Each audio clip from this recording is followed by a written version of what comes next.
Hey, so I wanted to answer the question, how much does it cost to start a bookkeeping business? This question gets asked a very, very large amount. So I want to kind of just debunk some myths, make sure you know exactly what to expect, make sure that you are not blindsided by costs that, don't really need to be incurred. So number one, guys, bookkeeping business expenses. You got to try and keep them as low as possible when you're first getting started. So don't go out and buy an office. I was on an interview yesterday with a gentleman who helps people build like business credit and stuff, and they were saying that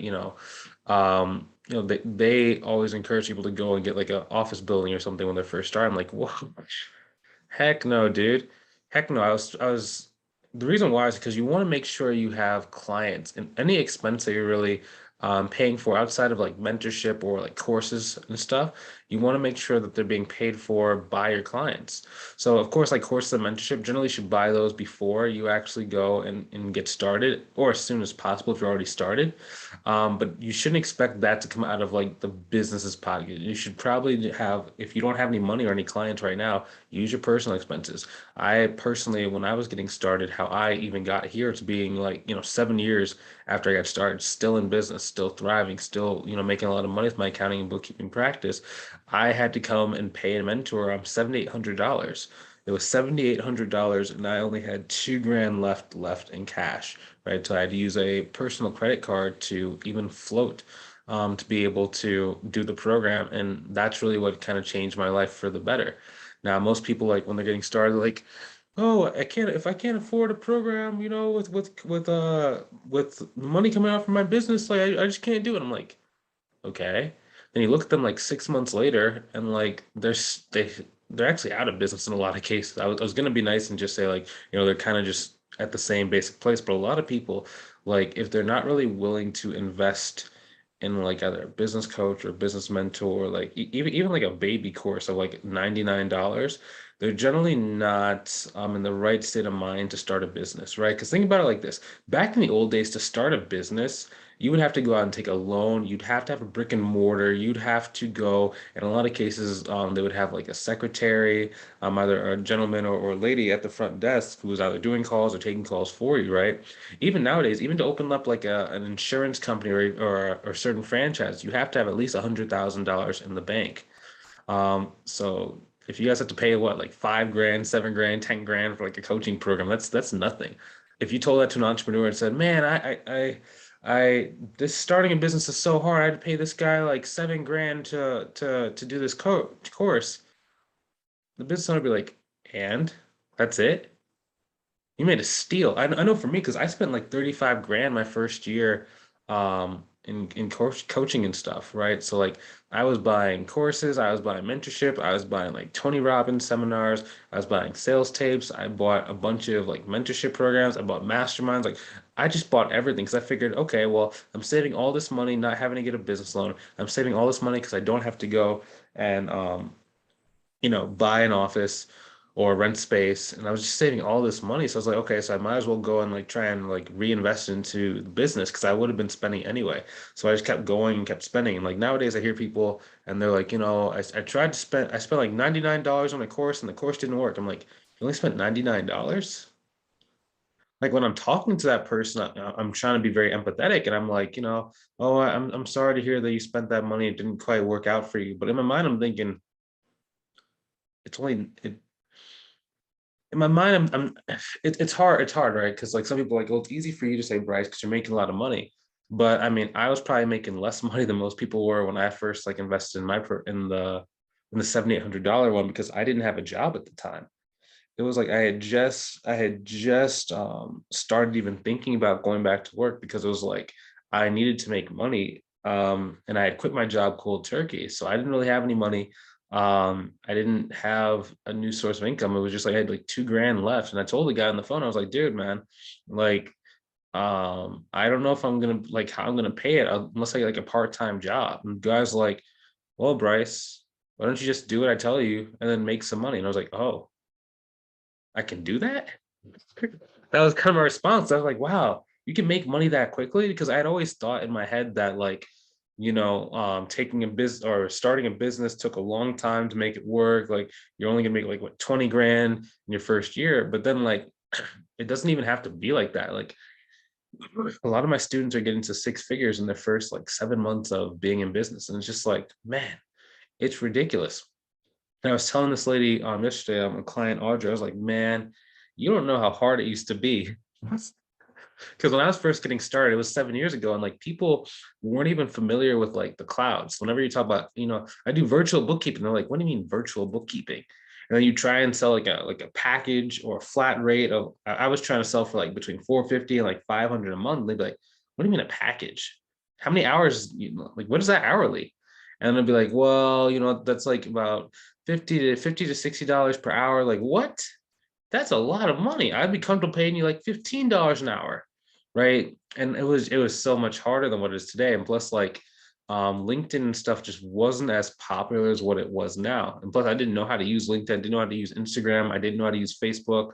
I don't even think I had really a Facebook page or a Facebook account back then because it was so long ago, and I just wasn't like a big social media kind of person. So like I didn't know what I was doing. And if I had tried to keep all the expenses low, like at first, like there was this one lady and she was trying to help me build a website, and she was going to charge me $300 an hour with a minimum of like 7 hours minimum. So it's going to be at least $2,100. Looking back, I'm grateful that I did not invest in like paying that much money for a website. I actually like went and like made one myself, which, that took about like 3 weeks for me to make it. Um, it wasn't a very good website, and it didn't really make any money. So I still don't really like websites for a lot of my students when they're first getting started. So if someone comes to you and they're like, "Hey, you need to have a website, you need to have an online presence," and like if you don't have a website, no one's gonna respect you or take you seriously, I would kind of ignore them. Um, Like don't pay them 7 grand for a website. Don't pay 3 grand for a website. You can probably get someone off Fiverr. At least that's what I did recently for a new website that we had a student make. And it cost like $150 because all I did was just have them go and use someone on Fiverr, one of the people that I like to work with on Fiverr.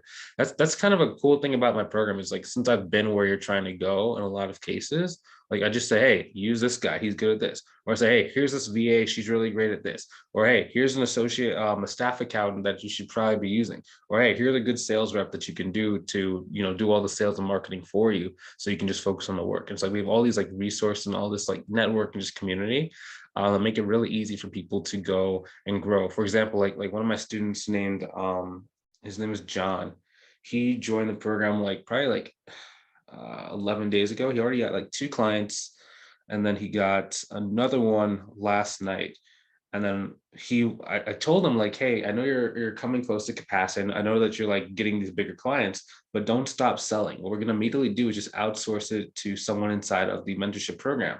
So he's in the mentorship program. He got hit capacity within like 8 days of working with me. Then I literally went and messaged a bunch of people inside of the program saying, I said, "Hey, so Anna Jane, do you want to work with this client? Like he needs some subcontracting work." Hey, who's another one I did? I messaged James, and then I messaged Shaquille. So that's only 3 people that had 3 opportunities to go and help out another student. And that's why like a lot of people ask, like, "What's your guarantee? Like, how do I know this is gonna work?" It's like, dude, it's almost impossible for you not to work because when all the other students who are like bigger start hitting capacity and start looking for people to outsource the work to, the first people I always encourage them to do it to are other students inside of the mentorship program. Like Audrey had a bigger client. She had like I think she has like another client who she's signing on like this week because she was able to free up more of her time by outsourcing to another student inside the program. So it's like we just have like this cool referral network where people are giving each other work and they're like all handing each other work off to each other. And dude, it's crazy, and it's really really exciting to kind of see that in action, just see it happening. It's dude, this thing is getting crazy because it's like you get clients and you get students where they're charging their clients like 5 grand, 7 grand, 8 grand a month, right? And then they have so much work that needs to be done. When they outsource to another student, like the other student, oftentimes the student's like just getting started in the program, they automatically get this like bump from the referral or from the subcontract from the bigger student. And it's just like we just all kind of like rise together, right? And it's really fun. It's really exciting. I'm really grateful to be able to do that. Because I know when I got started, like I didn't have that. Like I didn't have a community. I didn't really have anyone I could bounce ideas off of. I didn't really have any friends either. Right? People talk about like how much does it cost to start a bookkeeping business, right?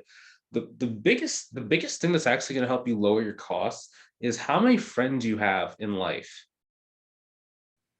Like, if you have friends, if you have people actually like you and they also own a business or they know people who own a business, it's so incredibly easy for you to be able to just ask them, hey, can you send my name out to somebody else? Or hey, can I work with you? Or hey, do you need some help?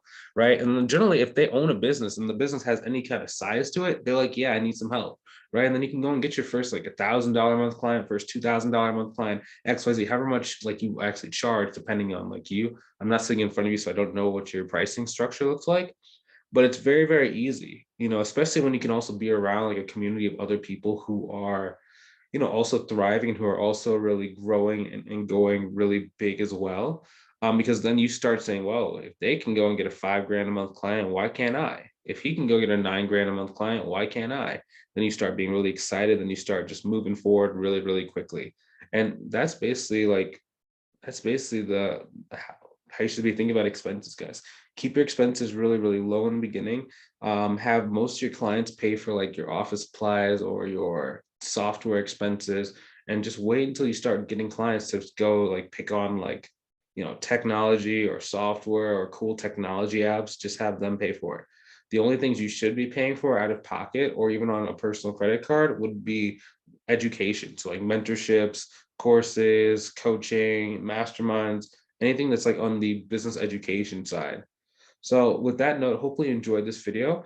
And if you want some help going and growing your business, maybe you've been trying, maybe you're spinning your wheels and you just want some help being able to go and grow, go ahead and click on the link inside the description below to book a call with me to see if I can help you out.